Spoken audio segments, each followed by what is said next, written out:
Hey, greetings, hello. Thank you for taking the time to click on this video.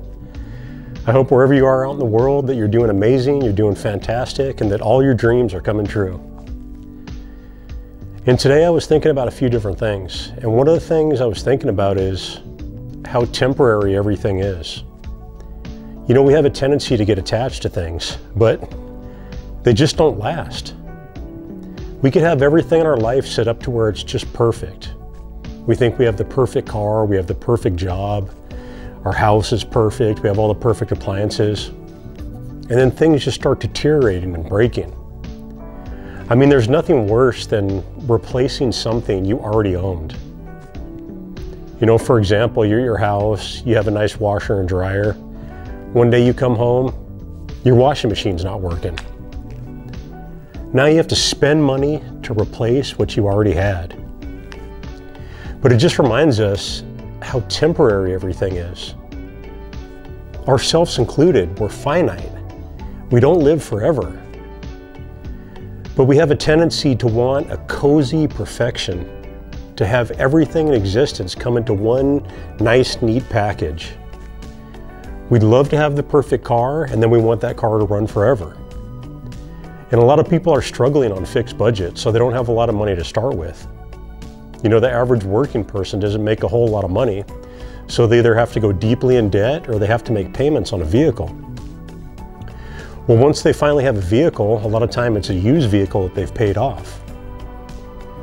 There's nothing worse than when you already have something and it breaks. But this is just a reality of this life and this existence that we have to deal with.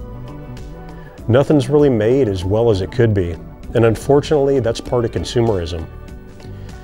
You know, people could take the time and make the ultimate vehicle that would essentially last 150 years longer than a human's lifespan. Then you would only have to buy one car, never have to replace any parts on it. But for the person that's selling that in a consumer industry, they couldn't make continuous sales on it. So these vehicles are made to deteriorate. After 10 to 15 years, they fall to pieces. We have these old cars falling apart. We're just dumping money constantly into fixing what we already had. It's frustrating. There's been times in my life where I've had everything set up just perfect. And I've been working crappy jobs, so everything's on a real tight budget. And I'm just looking around like, please nothing break. Please nothing fail at this point. You know, because it's devastating. It's devastating when you're on a tight budget and one of these items stops working. Your washer and dryer stops working. Now you got to go to the laundromat. And you're packed in there with all these other people, all these other contaminants, all these germs. Or you're looking at the prospect of buying a new appliance.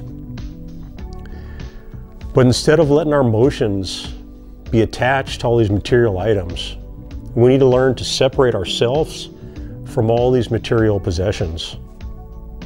And to also understand that we ourselves are temporary.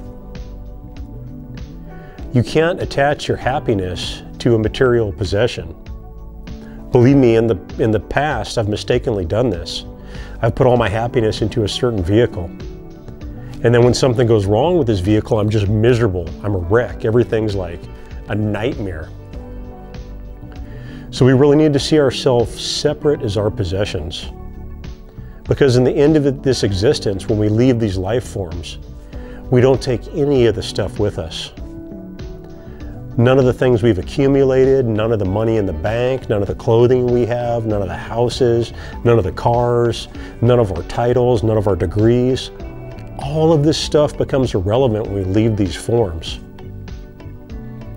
But while we're here in these temporary finite beings, we get these huge attachments to material items. And this is not just a modern idea and concept of attachment to material possessions. If you look back in history, the Egyptians were so attached to their material possessions that when they buried them, they were buried with these items. They had them in their caskets. They had pets buried with them. They even had servants killed and buried with them. They had such a strong attachment to the physical world that it was time to leave these forms They were worried that if this stuff wasn't buried in their final resting place, they wouldn't have it in the afterlife. We can't be so attached to our possessions that we fear losing them, not only in this life, but also in death. Because in reality, everything in existence that you see, every item possessed, every car, every house, every mountain, every grain of salt, every drop of water is all of ours collectively to share. The concept of ownership is an illusion, because who really owns this planet? You see all these funny little memes on the internet, and a lot of them are actually accurate. One of them that I remember seeing was that out of all the animals on the planet that live in existence, humans are the only ones that pay rent to live here.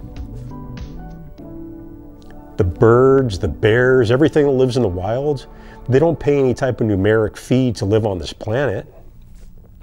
They just exist. But as humans, with our so-called superior intellect, we've completely removed ourselves from all of existence by creating these manufactured fake concepts such as materialism. Now we're attached to these items, such as a financial system where we can now look at an individual and we base their worth on what their financial level is. Classifications that we've created to remove ourselves from nature, to remove ourselves from the entire universe in general. So it's imperative and it's important that we don't get too attached to these items and that we don't get too attached to these bodies. But while we're here, enjoy them to the full magnitude, because these machines break down and deteriorate. Our bodies, we break down, we deteriorate. We're just temporary. And in a way, that's kind of wonderful. In a way, it makes our existence fantastic. In a way, it makes our existence phenomenal, because we only have a short window in the time frame of the entire universe to experience this world and to experience this life. And I hope wherever you are out there, that you're enjoying this life, that you're having a wonderful time, and that you're not taking these temporary forms for granted. I want to send you all the best wishes in the universe, all the abundance and all the wealth. I hope you're well, I hope you're happy. Thank you for watching this video. Please take the time to click on the subscribe button, and have a great day, a great night. Have a great wherever you are, whatever time it is. Thank you.